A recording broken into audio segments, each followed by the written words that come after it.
कर्मयोगी षडानन्दको जीवन यात्रा।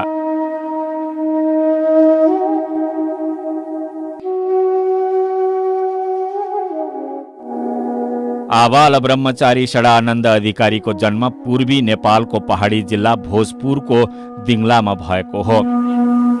हिमाली शिखर मकालुको काखबाट प्रवाहित अरुण नदीको पश्चिमी पाखामा रहेको सुन्दर प्राकृतिक गाउँ हो दिङला। अरुण र सभाको दोभानदेखि उत्तरतिरको क्षेत्रलाई उत्तर काशीका रूपमा श्रद्धा गरिन्छ।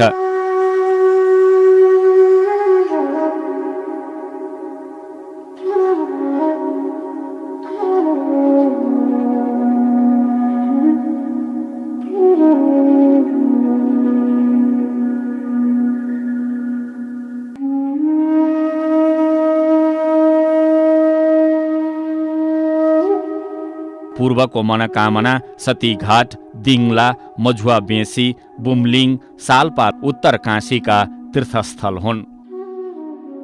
भोजपुर दिङलाको गढी गाउँमा विक्रम सम्वत 1892 सालको मङ्सिर 11 गते मार्ग शुक्ल विवाह पञ्चमीका दिन षडानन्दको जन्म भएको हो। ज्योतिष अनुसार उनको जन्मको नाम खडानन्द रह्यो। केटाकेटीमा उनलाई खडु भनिन्थ्यो। त्यतिखेरको चलन अनुसार खलाई पेट चिरेको स लेख्ने र ख भन्ने चलन थियो।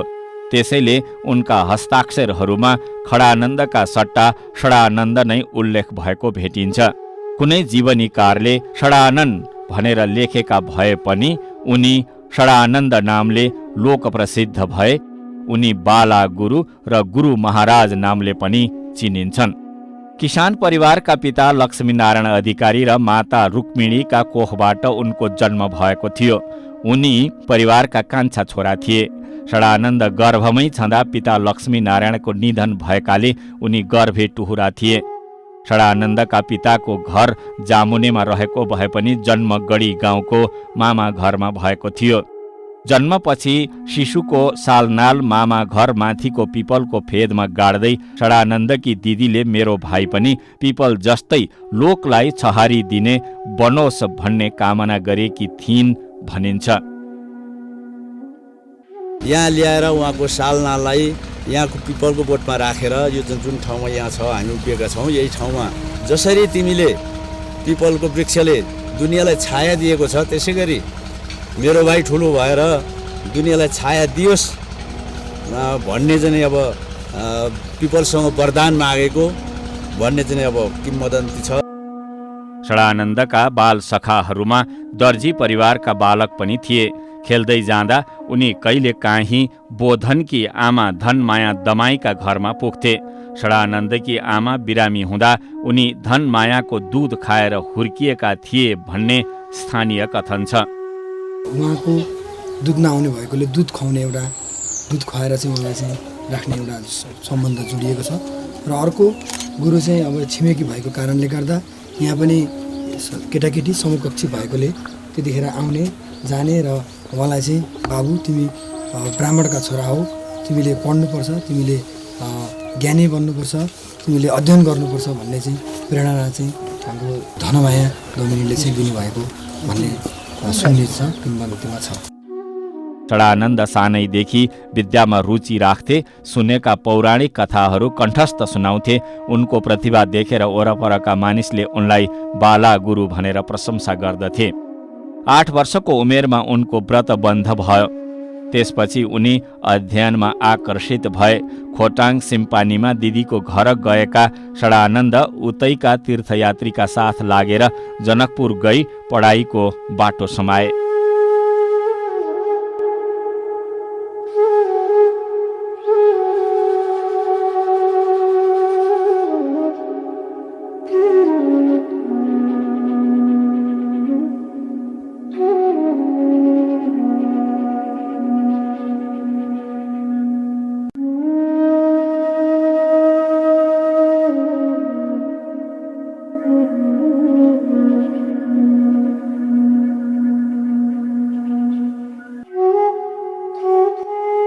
जनकपुर मटिहानीमा पुगेर उनले वेद व्याकरण ज्योतिष आदिको प्रारम्भिक अध्ययन गरे। मटिहानी जो त्रेता युगसँग जोडिएको छ। मृतखनी भनेर चाहिँ नि भनौँ न राम र सीताको यज्ञ वेदीका लागि माटो खनेर लगेको यो पवित्र भूमिमा यो विद्यालय र त्यसमा पनि त्यत्रा चाहिँ नि विद्वान चाहिँ नि भन्न बाल गुरु षडानन्दलाई पढाउन सफल यो चाहिँ नि देशकै एउटा इतिहास देशकै एउटा शैक्षिक जगतको चाहिँ नि आँखा भएको हुनाले यसको संरक्षण र सम्वर्धन गर्न यहाँ चाहिँ भन्न राज्यले चाहिँ विशेष पहल गर्नुपर्दछ। थप अध्ययनका लागि उनी जनकपुरबाट भारतको बनारस गए।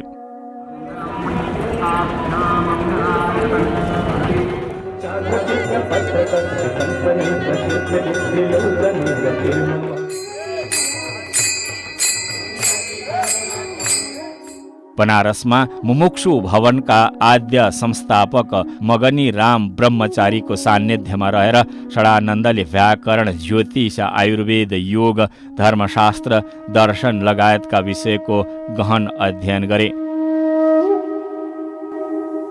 काशीमा रहँदा उनले गङ्गा तटमा अष्टाङ्ग योगको अभ्यास गरे। वेदमाता गायत्रीको पुरस्चरण गर्न पनि जाने। बनारस विद्वत सभाले उनलाई श्री 108 उपाधि प्रदान गरेको थियो। जति पनि हाम्रा गुरुहरू हुनुहुन्थ्यो ती समस्त गुरुहरूले प्राय गरेर यही काशीमा आएर अध्ययन गरेर जानुभएको त्यो परम्परा रहेको छ। चाहे षडानन्द गुरुकै होस् या उहाँभन्दा पछिका बालकृष्ण शर्मा भन्ने एकजना गुरुजी हुनुहुन्थ्यो जो अमरकोशमा टीका लेख्नुभयो, या अन्य गुरुहरू पनि जति पनि हुनुहुन्थ्यो उहाँहरूले यहीँबाट निस्केर जानुभयो। काशीबाट साधनाको पथ समाउँदै उनले भारतका तीर्थस्थलहरूको भ्रमण गरे। पछि जन्मभूमिको सेवा गर्ने विचार लिएर उनी स्वदेश फर्किए। नेपाल फर्किएपछि उनले जनकपुरबाट बागमती नदीको प्रवाह पथ पछ्याउँदै उत्तरतिर पाइला चाले। बागमती मरिन उपत्यकाको डन्डोर झाडीमा उनले लामो समय गायत्री उपासना गरे।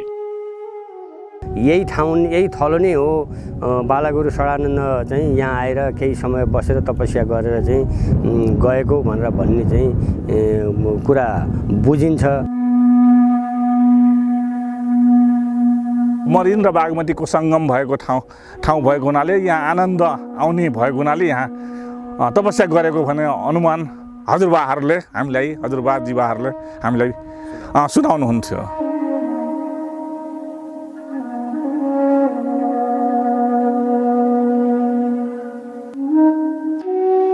त्यसपछि उनले पशुपति क्षेत्रको श्लेष्मान्तक वन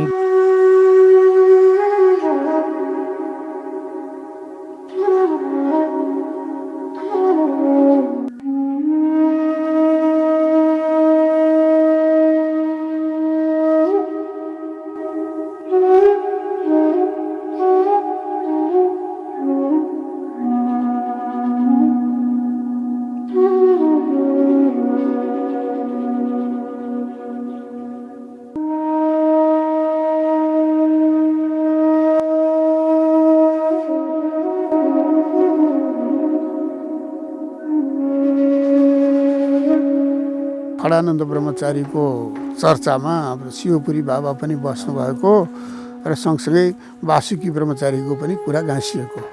अर्को प्रसङ्ग चाहिँ थियो कुबेरपुरी बाबाको, उहाँ पनि यहीँ बसेर साधना गर्नुभएको। कुबेरपुरी बाबाको एउटा विशेषता के थियो भने ब्रह्मचारी खडानन्द पनि उहाँ पनि रुमाल माथिबाट राख्ने अनि खराउ लाउने, रुमाल ओछ्याउने, त्यहाँ टेक्ने अनि बागमती तर्ने। त्यसैबाट टकटक हिँडेर जाने, खोलामा बाढी आइराखेको छ, उहाँहरूका पार पहीँ जान सकिँदैन, उहाँहरू चाहिँ खराउ लाएर ट्याक ट्याक पारि जानुहुन्थ्यो अनि कान्तिश्वर कान्ति बाहिरको दर्शन गर्नुहुन्थ्यो नि यता आउनुहुन्थ्यो। टेकु पचली घाटमा समेत गरी धेरै वर्षसम्म उपासना गरे। यसरी उनले 24 पटक गायत्री पुरस्चरण पूरा गरेको भनाइ छ। यस क्रममा उनले पोखराको नदीपुर नारायण थान क्षेत्रमा रहेर 6 महिना जति अष्टाङ्ग योग साधना गरे भनिन्छ। डिङनाकाबाट हाम्रो षडानन्द अधिकारी जो आमाल ब्रह्मचारी सिद्ध बाबा उहाँ पनि यहाँ आएर तपस्या गर्नुभएको भन्ने मलाई लाग्छ। एक दिन साधनामा बसिरहेका बेला षडानन्दलाई आमाको सम्झना भयो। आमा अन्तिम अवस्थामा पुगेको आभास भएपछि उनी विक्रम सम्वत 1927 तिर जन्मस्थल दिङला फर्किए। केही दिनमै आमाको निधन भयो। उहाँको काजक्रियापछि उनले गाउँमा शिक्षाको दियो बाल्ने योजना बनाए। आफन्त र स्थानीयको सहयोगबाट विक्रम सम्वत 1932 सालको रामनवमीका दिन दिङलाको कैलाश डाँडामा राम, सीता, लक्ष्मणका मूर्ति र नर्मदेश्वर शिवालयको स्थापना गरी पाठशालाको शुभारम्भ गरे। विद्या पढ्नमा इच्छा भएका सबैले सुविस्ता साथ पढुन् भन्ना निमित्त उनले विद्यालयको स्थापना गरेको भनेका छन्। सुरुका दिनमा उनी आफैले पढाउन थाले। उनको अनुपस्थितिमा भतिजाहरूले सघाए। थोरै समयमा पाठशालाको व्यापक प्रचार भयो। टाढा टाढाबाट विद्यार्थीहरू आउन थाले। उनले स्थानीय समुदायमा विद्यार्थीहरूलाई सिधा र आवास सुविधाको आह्वान गरे। स्थानीयले त्यसमा सहयोग पुर्याए। शिक्षाप्रति अनुदार राणा शासनको समयमा पनि जनस्तरबाट षडानन्दले सुरु गरेको यस्तो अभियानले देशको शिक्षा क्षेत्रमा अपूर्व जागरण पैदा भयो। षडानन्दका पहलमा गुठी स्थापना गर्न विक्रम सम्वत 1935मा गरेको निवेदनमा त्यसबेलाका राजाहरूबाट लाल मोहर र 1942 सालमा ताम्रपत्र समेत जारी भयो। दिङलाबाट षडानन्द गुरुको ताम्रपत्र अरू कागजपत्र सबै ल्याएर मेरो श्रीमानले हेमन्तराज अधिकारीले ल्याएर यहाँ राख्नुभयो। फेर अहिले लगेर काठमाडौँमा यसको गर्दै हुनुहुन्छ। अभिलेख अनुसार पाठशालामा पढ्न आउने विद्यार्थीहरू पश्चिम नेपालको गुल्मी, बागलुङ, पूर्वमा इलाम, पाँचथर, ताप्लेजुङसम्मका हुने गर्दथे। नेपाल बाहिर भुटान, बर्मा र भारतको दार्जिलिङ, सिक्किम, आसामबाट पनि विद्यार्थी आएको देखिन्छ। त्यसबेला विद्या पढ्न कि काशी जानु कि दिङला जानु भन्ने लोकोक्ति समेत प्रचलित थियो। कैलाशको पाठशाला साँघुरो भएकाले षडानन्दले चामु नारायण पार्टीमा बसेर भन्ज्याङ नजिकको गञ्ज सिंह बस्नेतले प्रदान गरेको समथर ठाउँमा जनसहयोगबाट पाठशाला, मन्दिर, वन वाटिका आदिको बृहत परिसर निर्माण गराए र त्यहाँ विक्रम सम्वत 1955मा विद्यालयको स्थानान्तरण गरियो। त्यो बृहत परिसर 3 चोकमा विभाजित थियो। उत्तरतिरको पहिलो चोकमा राम र शिवका युग्म मन्दिर र त्यसको उत्तर र पूर्वमा छात्रावास भवन थिए। दोस्रो चोकको माझमा मण्डप र त्यसको उत्तरमा वेदशाला र भण्डार गृह तथा पूर्व पश्चिममा छात्रावास थिए। तेस्रो ठुलो चोकको उत्तरमा पुराणशाला, पूर्वमा राधा कृष्ण मन्दिर तथा शिवलिङ्गहरू थिए। प्रवेशद्वार नजिकै धर्मशाला थियो। यो चोक विशेष पर्वहरूमा प्रयोग गरिन्थ्यो। षडानन्दका सल्लाहकार नन्दीकेश्वर अधिकारी र सहयोगीहरूमा रामनाथ अधिकारी, शिवलाल अधिकारी, जयधर्म अधिकारी, बद्रीनारायण अधिकारी, यज्ञनिधि चापागाई, जीवनाथ चापागाई, बलभद्र बस्नेत, जमान सिंह बस्नेत लगायत थिए।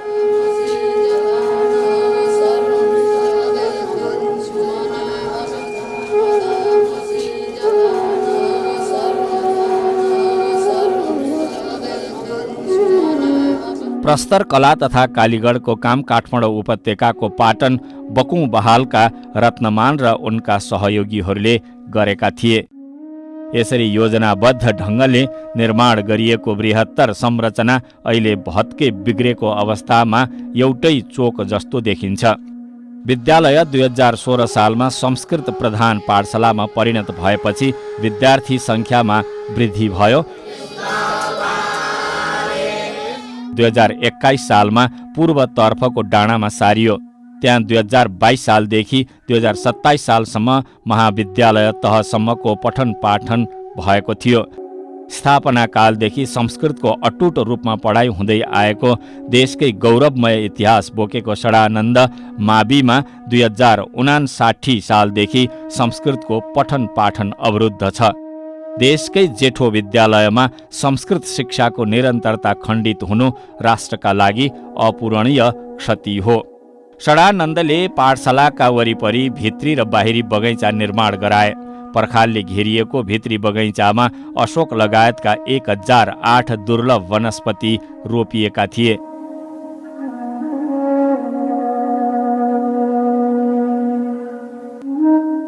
बाहिरी बगैँचामा रुद्राक्ष, स्वामी आदि वनस्पतिहरू थिए। ती बगैँचामा 3 वटा कुण्डहरू थिए।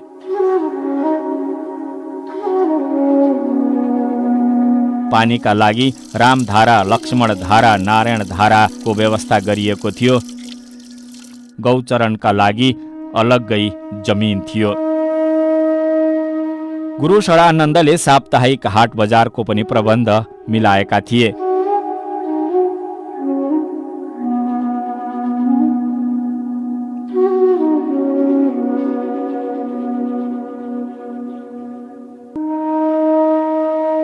सामूहिक कार्यका लागि नारद चौर थियो। टुँडीखेल निर्माण गरी 1934 सालमा छोटी जङ्गी अड्डा स्थापना गरियो। पर्यावरणलाई हराभरा बनाउन रुद्राक्ष सहित जगेडाको वनको व्यवस्था गरिएको थियो। हाल यस वनको अधिकांश भाग अतिक्रमणको चपेटामा छ।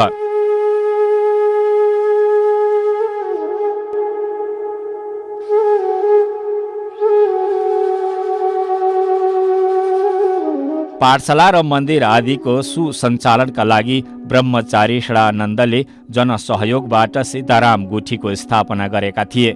विक्रम सम्वत 1966 मा दाताहरूको नाम समेत उल्लेख भएको शिलालेख राखिएको छ।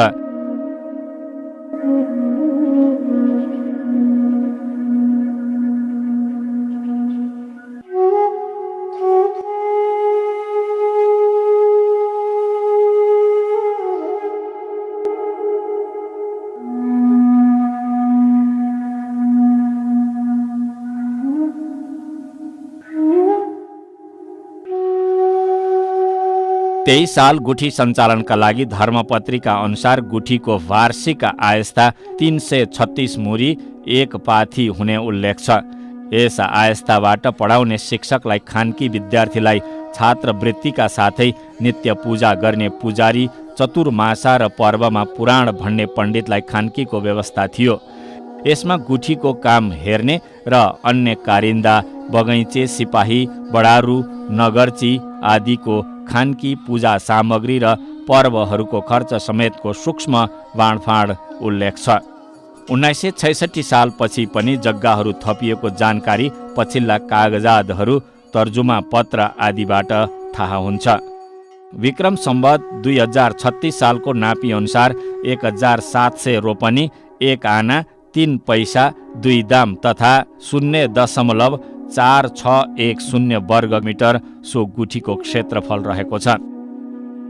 यही संस्थाले यही नै त्यहाँ गुठीमा हुने दैनिक क्रियाकलापहरू, वार्षिक क्रियाकलापहरू, संस्कार संस्कृतिका कुराहरू, गुरुमाको अब जन्म जयन्ती मनाउने कुराहरू र धर्म कर्मका यी पुराण आदि चौमासाहरू लाग्ने काम पनि यहीँबाट सुरु भएको थियो। बाला गुरु षडानन्दले शिलालेख र धर्मपत्रिकामा उल्लेखित व्यवस्था अनुसार चले नचलेको 6 महिनामा सरकारबाट जाँच गर्ने व्यवस्था मिलाएका थिए। यसरी उनले गुठी सुसञ्चालनको दिगो प्रबन्ध गरेका थिए। दान दातव्यबाट प्राप्त निजी सम्पत्ति सार्वजनिक हितमा प्रयोग भएको यस गुठीको व्यवस्थापनको अध्ययन गर्दा यो विश्वकै लागि नमुनाका रूपमा देखिन्छ। यस्तो व्यवस्थापन विश्वविद्यालयमा पढाइने विषयवस्तु बन्न सक्छ।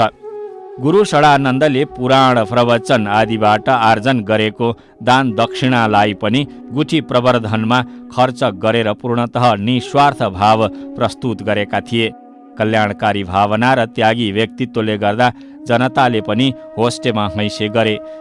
यसरी भूमि र नगद दान गर्ने दाताहरूमा पोखरेल, पौडेल, गौतम, अधिकारी, हमाल, चापागाई, बस्नेत, राई, लम्साल, भट्टराई, गुरागाई, थापा, मगर, सुवेदी, कटुवाल, क्षत्री, घले, न्यौपाने आदि विभिन्न थर र जातिका थिए।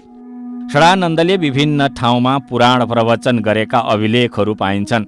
उनले 1928 सालमा नै दिङ्लामा अध्यात्म रामायणको वाचन गरी पुराण आयोजक दाताबाट जग्गा दान प्राप्त गरेका थिए। त्यसैबाट लक्ष्य सिद्धिका लागि जग्गा र नगद प्राप्तिको क्रम सुरु भएको देखिन्छ। उनी पुराण वाचनका लागि विभिन्न ठाउँहरू र भारतको मेघालय, शिलाङ समेत पुगेका थिए। त्यहाँबाट फर्कँदा उनले 5 थरको जोर पोखरीमा यज्ञ र ताप्लेजुङको सिद्ध गुफामा तपस्या गरेको भनाइ छ। बालागुरु षडानन्दले दिङलामा चतुर्मासा पुराण पर्वमा विशेष पूजा र महात्म्य भन्ने चलन चलाए। रामनवमी र बाला चतुर्दशी सप्तमीमा विशेष मेला लगाउने परम्परा बसाले।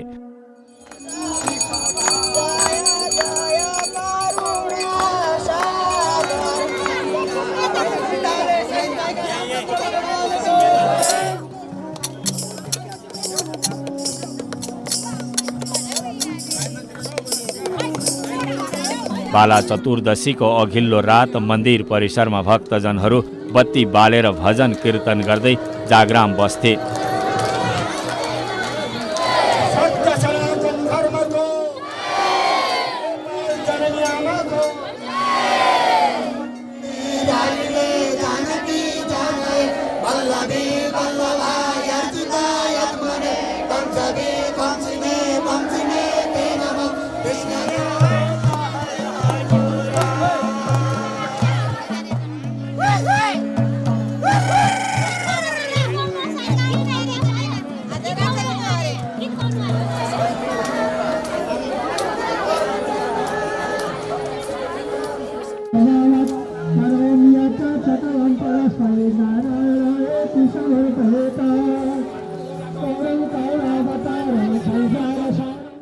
चतुर्दशीका दिन बिहानै रथको अभिषेक र पूजा गरी मन्दिर परिसरबाट कैलाशको शिवालय हुँदै रथयात्रा गरिन्थ्यो।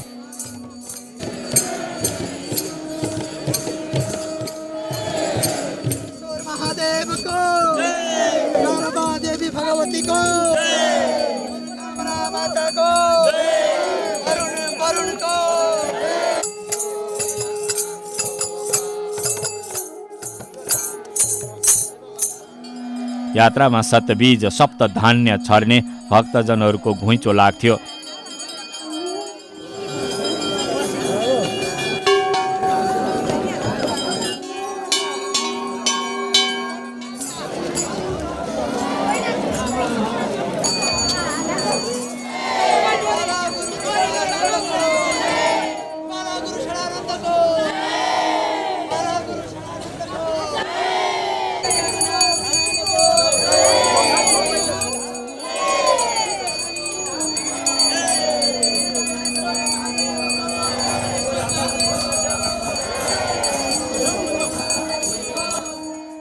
यसैगरी रामनवमीमा पनि अघिल्लो दिन सायंकालमा नित्य पूजापछि भव्य आरती गरिन्थ्यो।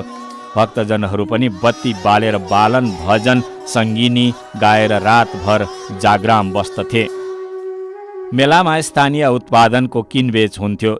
युवा युवतीहरू मादल, बिनायो, मुर्चुङ्गा आदिका तालमा आफ्ना जातीय लोकगीत गाएर नृत्य गर्दै रमाइलो गर्थे।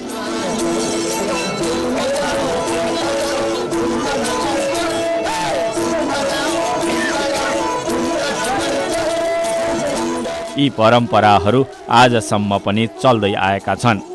घर घरमा तुलसीको मठ बनाई तुलसी रोप्ने, बटुकहरूको सामूहिक व्रतबन्ध गर्ने, श्राद्धमा सात्विक वस्तुको प्रयोग गर्ने तथा 1940 सालतिर नै दिङला क्षेत्रबाट सती प्रथा बन्द गर्ने जस्ता अभियान सञ्चालन गरी गुरु षडानन्दले सामाजिक सांस्कृतिक सुधारका काम गरेका थिए।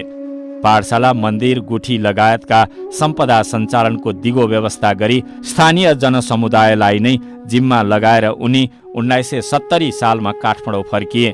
टेकु पचली स्थित बमवीर विकटेश्वर गुठी परिसरको आश्रममा आफ्नो साधनालाई निरन्तरता दिइरहेकै अवस्थामा 1973 ज्येष्ठ शुक्ल त्रयोदशीका दिन उनी ब्रह्मलीन भए। आबाल ब्रह्मचारी षडानन्दका स्मृतिमा दिङला, इटहरी, काठमाडौँ, विराटनगर र दमकमा संस्थाहरू खुलेका छन्। यिनैको प्रयासमा दिङला, इटहरी र धुलीखेलमा उनको शालिग बनाइएको छ। 2055 सालमा उनको नाममा सरकारले हुलाक टिकट प्रकाशित गरेको छ। नेपालको संविधान 2072 अनुसार भोजपुरको उत्तरी क्षेत्रका 10 गाउँ विकास समितिहरू जोडेर षडानन्द नगरपालिका बनाइएको छ।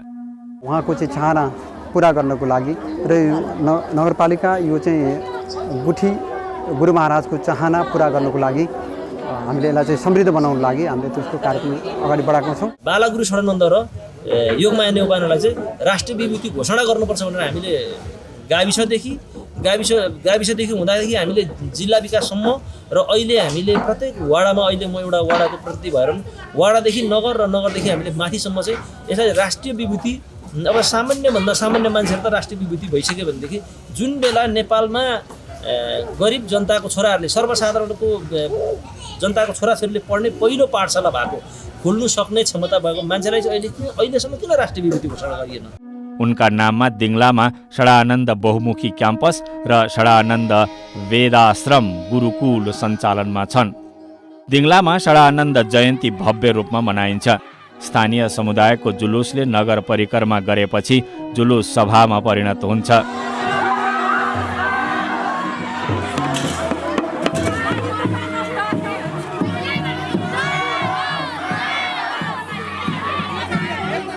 यहाँ विभिन्न जात जातिका आफ्ना संस्कृति झल्कने झाँकीहरू प्रस्तुत गरिन्छ।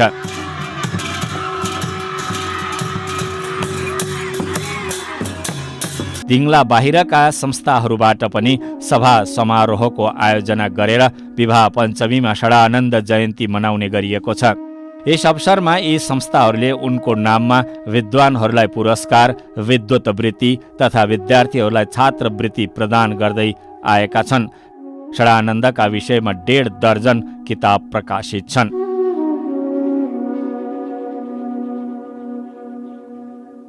श्री 108 गुरु महाराज षडानन्द अधिकारीको जन्मस्थल र जीवनीमा आधारित विभिन्न व्यक्ति वा संस्थाले वृत्तचित्र बनाएका छन्।